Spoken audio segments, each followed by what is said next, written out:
So we're back with the second part of our study tonight.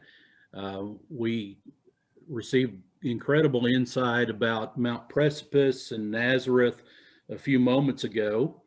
And now, Boaz, we have traveled from Nazareth to another significant city in the life of Jesus, which is Capernaum. And that may actually be understated because often when I teach about the life of Christ, I'll ask people, when I say the name Jesus, tell me the city that you most associate with him. And so very often people will say Nazareth because Jesus of Nazareth. That's kind of locked into our thinking. Sometimes people will say Bethlehem because of the place of his birth. And then very often people will say Jerusalem because of the death and resurrection. But you know what, Boaz? Hardly does anyone ever say Capernaum. And they really need to lock Capernaum into their thinking if they want to understand the Gospels, because throughout most of the Gospels, Jesus was located in Capernaum. That had become his hometown. And for those 3 years of his ministry, from his baptism until he goes down to Jerusalem, where he ultimately dies, and the passion narrative and all that, most of those 3 years are really headquartered in Capernaum. So I'm going to share my screen, Boaz, and we will start when we go on tour, where we enter the city of, or the ruins of Capernaum, and teach us about the name and the location, and what is so special about Capernaum when we think about the life of Christ. Okay, so first of all, Capernaum in Hebrew, Kefar Nahum. Kefar means village, town, Nahum. So the town of Nahum, probably Prophet Nahum, it is what is behind the name here. The physical location of Kefar Nahum, Capernaum, is on the northwest shores of the Sea of Galilee, which, by the way, is where 80% of the miracles happened. Okay, the west side, the northwest side of the Sea of Galilee was Jewish. The east side, the Gadarenes, that was pagan. So Capernaum is located exactly where the Jewish people lived. Now, you're right. You say, Alan, that most times you will not hear people talking about Capernaum as an important place like Jerusalem, Nazareth, or other places. But the truth of the matter, and that is also something that you've mentioned, it is the place where Jesus spent most of the recorded time that we know about him, because the childhood, the boyhood of Jesus, we know very little about. And then we hear about him after he left Nazareth, came to Capernaum, started to teach and to preach in the synagogues in the area. And from Kefar Nahum, he would go on different journeys and ministries, but always coming back to here. So total of 3 years that we know of, including many miracles and events that took place here. And then from here, Jesus went on his final journey to Jerusalem. All right, so we've switched pictures and we've gone from the sign when you enter Capernaum, and now you're looking at a really significant place in the city. It's a place that always fascinates folks when they visit there. So Boaz, tell us about what we're seeing now. Brother Alan, what we see here now is one of the places in the country that we can point to and say, like you said earlier, this is a 10 out of 10. Oftentimes I can say it's a tradition or it's in the area, in the vicinity, but to say that we're looking at a building that we know for sure it's what we thought, that's pretty amazing. And let me explain. First of all, the ruins themselves show everyone what the ruins are with the arrow. Oh, exactly. These are the ruins, and above them is a modern structure. So people need to understand that there is the ancient ruins down here, and the black stone that you see up above, that is the foundations of the modern Catholic Church. Okay, so what is so important about this location? This is the house of Peter. These are the ruins of the house of Peter. And the question is, how do we know that? Well, if you look closely, you'll see that this structure, the ruins, that's actually an octagonal structure. And in the middle, there's another structure. And the whole complex is much bigger than a regular house, dwelling place of people. So it's not a regular house. It's also not a synagogue, because the synagogue was found about 100 yards or even less from here. So out of curiosity, everybody wanted to understand, what is this? And this is how they got the conclusion. They went to the center of the ruins and started digging down. And as they did that, they found 3 layers. Now, if we already talked a little bit about archaeology, when you have layers, the deeper you go into the ground, the further you go back into history, which means it gets older and older as you go down. So what they found here are 3 levels. The bottom level, which is the oldest one, was a small house, identical in shape and size to all the little homes of Capernaum, meaning a house of a fisherman or a farmer. The middle level is a very interesting one. The middle level was an expansion of that house. They made it a bit bigger, but not only that, they put plaster on the walls and then wrote the names of Jesus and Peter on the walls, which is really interesting. And then the third level is from the 5th century, and that was the octagonal ruins that you see here. So what is the conclusion? The conclusion is that the first level is the house of Peter. The second level is the house of Peter that was converted into a small church, which is what we call Domus Ecclesia, small church. After the death of Peter, the believers came and congregated over there, and they did not want to turn that into a big church because the Romans would not have appreciated that. So this was like almost a hiding or hidden, church where they could worship without getting the attention of the Romans. And that is why it's not surprising that they also wrote the names of Jesus and Peter on the walls. And then the upper layer, the octagonal, was a big church from the 5th century. Because as we all know, folks, in the 4th century, the Roman Emperor Constantine not only stopped persecuting the Christians, he himself converted and became a Christian and turned Christianity to the official religion of the empire. And now the Christians of Capernaum not only are not afraid to build a small church, they're actually proud of building a big church on the same small one, which is on top of the house of Peter. And now we have a large octagonal church over there that was destroyed over the years, probably during one of the earthquakes. And about 30 years ago, the Franciscan fathers came and built a modern church above what used to be the house of Peter.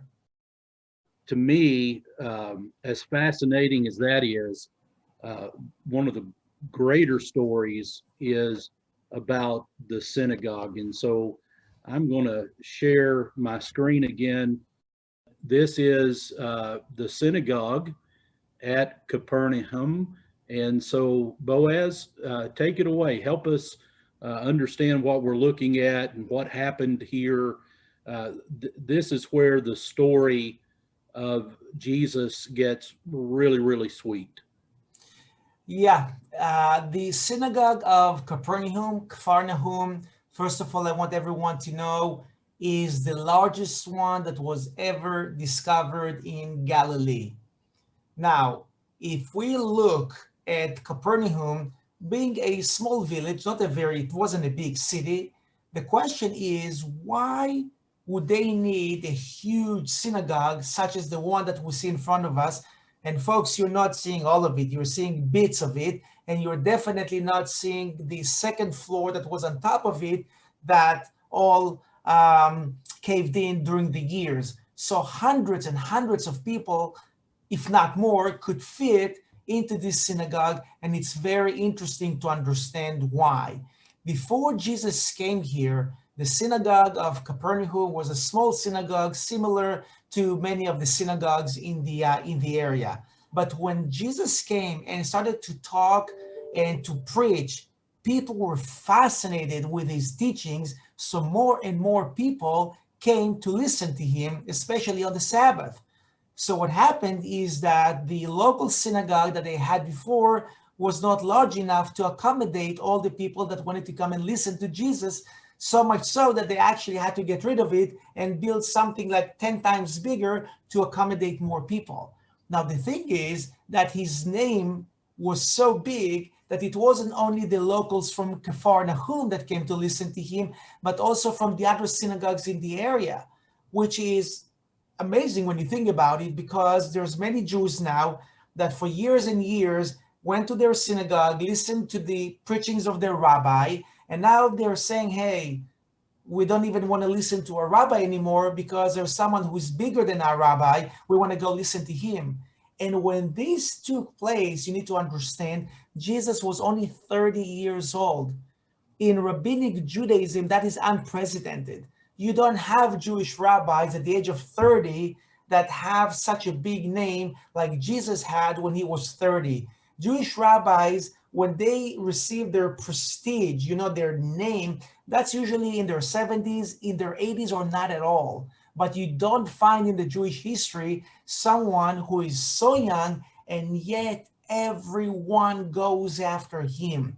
Now, every time I talk about the synagogue and Jesus in Capernaum, I cannot avoid myself from also mentioning how this is connected to the end in Jerusalem, to the crucifixion in Jerusalem, because the people loved Jesus, but the aristocracy, the rabbis, they did not like him. They didn't like him because their people went to listen to him and not to them anymore.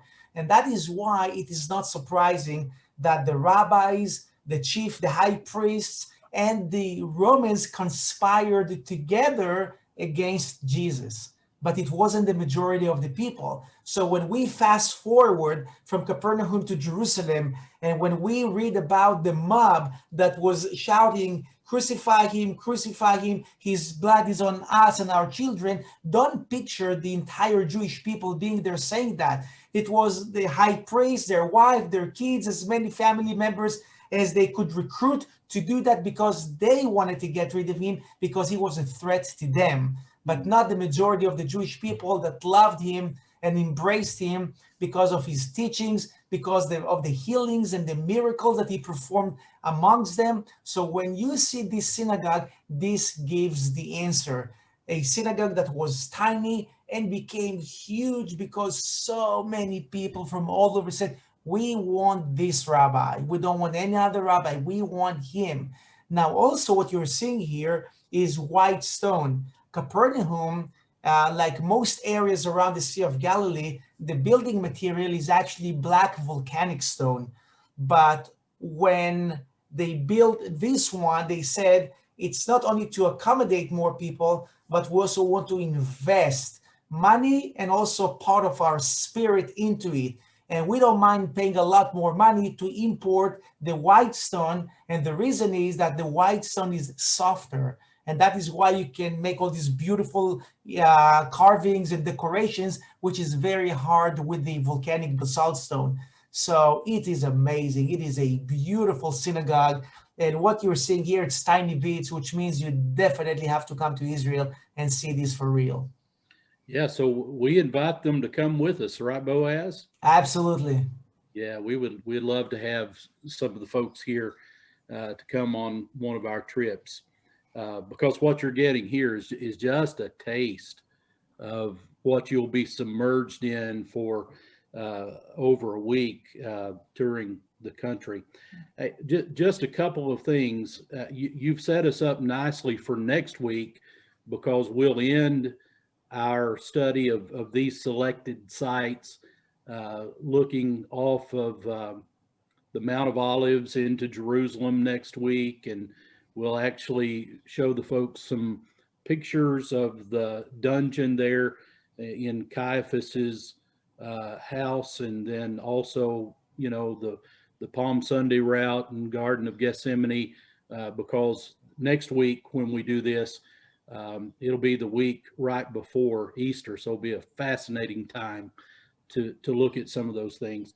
But I just want to go back very briefly to pick up on a couple of things that you said. So what happened here at the synagogue in the first century in Capernaum really bears witness to what the Gospels say. I think, for instance, in the book of Matthew, when Jesus finishes the Sermon on the Mount, Matthew includes a little detail there that the people were moved because he taught them in a way that they had never heard. It says actually that he taught them with authority and not as the scribes and the Pharisees. So am I correct then, Boaz, in saying that what happened here at the synagogue in Capernaum really bears witness to the popularity of Jesus in the first century? Yes, it does. And as we all know, it wasn't only the first century, it's ever since. Of course. It's ever since the first century. And the answer is yes. When Jesus was baptized in the Jordan River, he came up and he received his authority by the Holy Spirit and by God himself. You see, in Judaism, in order to have your authority, you have to have two witnesses. So if I come to you and say, hey, Brother Allen, I'm a rabbi, I have two witnesses, you're going to ask me, well, who are they? And I said, well, a friend of mine and my neighbor. Well, that's okay. There are two witnesses, but you don't know much about them. So you don't know the credibility of my friend and my neighbor. But if I came to you and said, I have two witnesses, one is the Holy Spirit and the other one is God, you wouldn't have any doubt that everything that will come from my mouth from here on will be holy, will be the truth, and will fascinate you in any possible way. That's exactly what happened to them. Wow, that's fascinating. The other thing I just wanted to draw out a little further, you mentioned that the first century Jews, particularly those around Galilee and then all over the countryside, they loved Jesus. And, you know, as we have studied world history and the Western expansion of Christianity and those kinds of things, coming up to the Holocaust, you know, one of the reasons for the Holocaust was you had people who erroneously, falsely understood the Jewish people's connection to Jesus. And part of that, you know, was hellish. It was satanic and based on a gross misunderstanding of the Jews' relationship with Jesus. Everything here that has to do with the death of Jesus, with the Holocaust later on, is based on ignorance, okay? And of course, Satan always gets into the picture when he realizes that there's an opening for him to jump in. And I will prove it to you from different angles why all of this does not make sense. Let's talk about the Jewish people first. If the Jewish people hated Jesus and wanted to kill him, they would have done that, okay? That's A.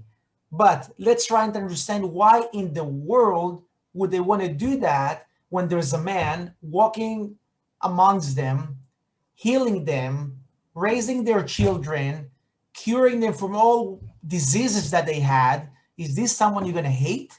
Or is this someone that you're going to say, hey, I'm waiting in line to touch him and to beg him for healing? Okay? It doesn't make any sense whatsoever. Let's take it one step ahead. The actual passion of Jesus at the Garden of Gethsemane. When the Romans came late at night with the temple guards. Jesus said to them, why are you coming here so late at night? Basically coming like thieves. I'm on the Temple Mount every day, all day. Why don't you arrest me then? So what was Jesus basically saying to them? I'm not hiding. I'm on the Temple Mount every day. Why don't you arrest me? And his point is, you are afraid to do that because the tens of thousands of my brothers will protect me. So you're sneaking at night when there's no one here to know about it, and then you're taking me and bringing me into trial. So that again shows you that he would have been protected by his people and not rejected by his people. And now for the actual thing. Christians today are a lot more educated than Christians in the first century. Christians today understand what Jesus said to Peter, and First Peter refused to accept that, and that's when Jesus said, Satan, go behind me, Satan, because you need to listen to what I'm saying, even if you don't like it. He said, I'm going to go to Jerusalem, and I will be crucified in Jerusalem. That was the divine plan. In order for Jesus to demonstrate himself as the Son of the living God, he had to die and resurrect, because without the resurrection, there is no Christianity. There is no this Zoom meeting between you and me, okay? So if this is the divine plan of God, how can you blame someone for doing it?